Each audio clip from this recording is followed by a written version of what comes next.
বেগুন দিয়ে শুটকি রেসিপি অসাধারণ একটি কম্বিনেশন। আজকে আমি আপনাদের সাথে এই রেসিপিটা শেয়ার করব।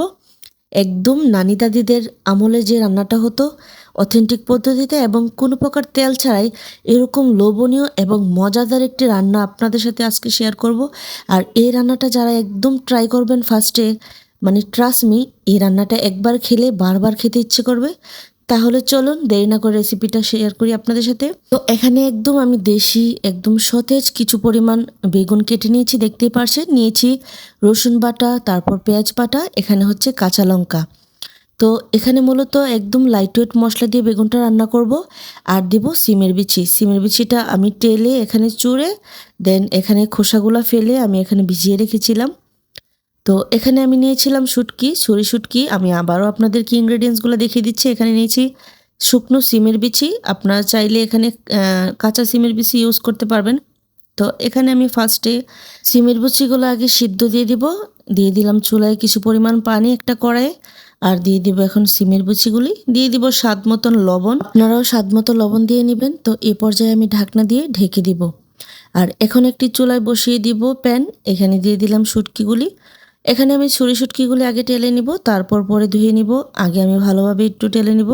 প্রথমে চুলার আঁচটা একদম লো রেখেছি, লো রেখে হচ্ছে আস্ত হিটে শুটকিটা একটু ভাজা ভাজা করে নিয়েছি। যখন ভিতর থেকে শুটকিটা একটু হয়ে আসবে, ঠিক সেই মুহূর্তে আমি চুলার আঁচটা বাড়িয়ে দিব, যাতে একদম পোড়া পোড়া গন্ধ আসে শুটকি থেকে, ভালোভাবে গ্রানটা স্মেলটা বের হয়ে যায়।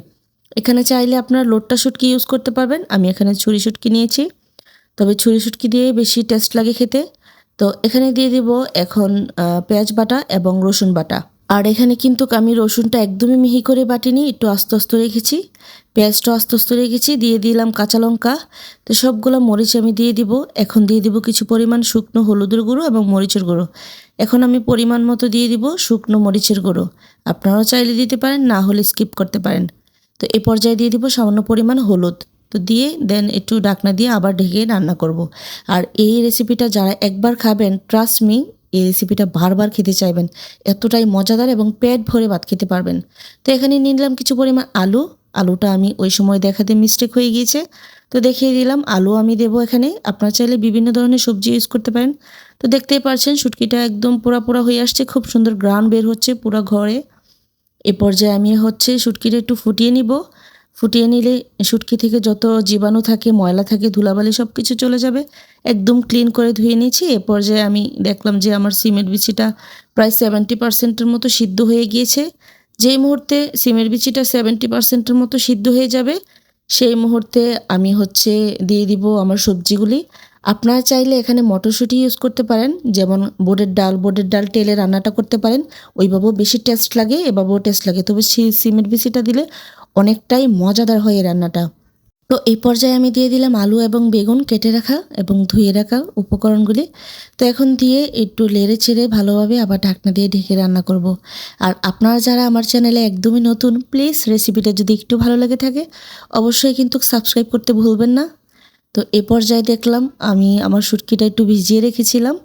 তো এখন ভালোভাবে আমি শুটকিটা ময়লা একদম তুলে তুলে হচ্ছে ক্লিন করে নেব।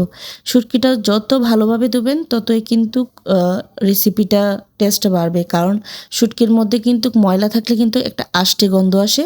সে পর্যায়ে আমি ভালোভাবে ধুয়ে নিয়েছি। তো এই পর্যায়ে আমি হচ্ছে ঢাকনা খুলে দেখলাম আমার তরকারিটা মোটামুটি হয়ে আসছে, মানে 70%-এর মতন। ঠিক সেই মুহূর্তে আমি দিয়ে দিব শুটকিগুলি দিয়ে দেন হচ্ছে এখানে আমি লো আঁচে একটু রান্না করব, যাতে শুটকিটার ভিতরে তরকারির যত মশলা আছে একটু সব যাতে মিশে যায় ভালোভাবে। তো এই পর্যায়ে কিন্তু আমি পানি দিব না, শুটকিটা দিয়ে ভালোভাবে আবার একটু কষিয়ে চুলা আঁচটা লো রেখে ঢাকনা দিয়ে রেখে আবার কিছুক্ষণ আমি রান্নাটা করে নেব। রান্নাটা করার পর আমি ঢাকনা উঠিয়ে দেন এখন আমি হচ্ছে পানি দিয়ে দিব পরিমাণ মতন। আপনারা চাইলেও হচ্ছে এখানে পানি দিতে পারেন, না দিলে হচ্ছে যদি মাখা মাখা খেতে চান তাহলে কিন্তু ধনেপাতা দিয়ে উঠিয়ে নামিয়ে নিলেই হবে। তবে আমি কিছু পানি দিয়ে আবারও একটু রান্না করে নেব। তো এই পর্যায়ে দিয়ে দিলাম পানি। তো পানি দেওয়ার পর দেখতেই পারছেন একদম অনেকটাই ফুটে এসেছে আমার তরকারিটা, মানে হয়ে আসছে। তো এখন দিয়ে দিব বেশি করে ধনিয়া পাতা।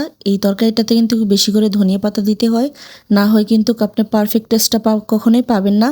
আর আজকে এই তরকারিটা দিয়ে কিন্তু আমি ইফতার করেছি। আমি কোনো ইফতারি বানাইনি, পেট ভরে ভাত খেয়েছি। মনে হচ্ছে অনেক দিন ধরে তৃপ্তি সহকারে ভাত খেলাম। আর এই তো আমার তরকারি একদম রেডি। আর আপনারা চাইলে এরকম শুটকি রান্না করতে পারবেন বেগুন দিয়ে, সিমের বিচি দিয়ে। আর আপনারা কি কখনো এভাবে খেয়েছেন কখনো সিমের বিচি দিয়ে? যদি খেয়ে থাকেন কমেন্টে আমাকে জানাতে পারেন। তো দেখতেই পারছেন গরম গরম পরিবেশন করছি, আর কিন্তু গরম গরম ভাত দিয়ে এই তরকারিটা মানে ভীষণ মজা লেগেছে। আমার মনে হয়েছে যেন আল্লাহ তাআলা পৃথিবীতে যত নেয়ামত দিয়েছে এই তরকারির মধ্যে সমস্ত নেয়ামত আছে। এতটাই মজা লেগেছে আমার কাছে। তবে আপনারাও ট্রাই করে আমাকে জানাতে পারেন রেসিপিটা কেমন লাগলো। আর এই বেগুন এবং তেল ছাড়া রেসিপিটা কিন্তু অনেক হেলদি একটি খাবার। তো দেখতেই পারছেন কতটা লোভনীয়। আর ভিডিওটি ভালো লাগলে আমার চ্যানেলটা কিন্তু অবশ্যই সাবস্ক্রাইব করতে ভুলবেন না নেক্সট ভিডিও পেতে। আর ভিডিওটা যদি একটু ভালো লেগে থাকে অবশ্যই সাবস্ক্রাইব করে, লাইক করে এবং কমেন্ট করে পাশে থাকবেন। আর হ্যাঁ, আপনাদের আঞ্চলিক ভাষায় এই তরকারিটাকে কী নামে চিনেন এবং আপনারা কি কখনো খেয়েছেন আমাকে কিন্তু কমেন্ট করে জানাতে পারেন। কে কীভাবে খান অবশ্যই কমেন্ট করে জানাতে পারেন, এবং কে কীভাবে এই তরকারিটা রান্না করতে পারেন কিংবা করেছেন কিংবা পারেন না তাও জানাতে পারেন। তো আজকের মতো এখানেই বিদায় নিচ্ছি। ভালো থাকবেন, সুস্থ থাকবেন। নেক্সট ভিডিও নিয়ে আবারও হাজির হব। তাহলে আমার ইউটিউব চ্যানেলে অবশ্যই চোখ রাখবেন। আল্লাহ হাফেজ।